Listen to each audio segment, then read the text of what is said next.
Thank you, Mr. Speaker. We absolutely must reform our outdated and overly complex tax code. But the current bill this House is considering is not the way to do it. I've heard from constituents and local elected officials about how this plan will hurt them and their communities. Rather than lifting our economy and making our local communities stronger, this bill before us is an unfair and fiscally reckless step backwards. My constituents are deeply concerned with the restrictions placed on the state and local tax or its SALT deduction. This puts a real burden on the residents of states like Illinois.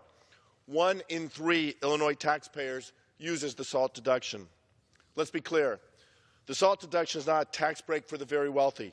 It's used by the hardworking American families we need to be helping with tax reform, not hurting. I'm also profoundly concerned about what this reform means for our growing debt. An additional $2.3 trillion in debt is irresponsible in the extreme, burdening our children and our grandchildren with the consequences.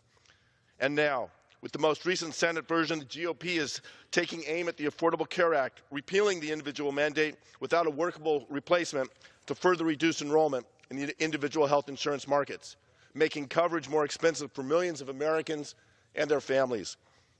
There are things we can do to improve the ACA. For example, delaying the looming taxes on medical devices and health insurance premiums has broad bipartisan support.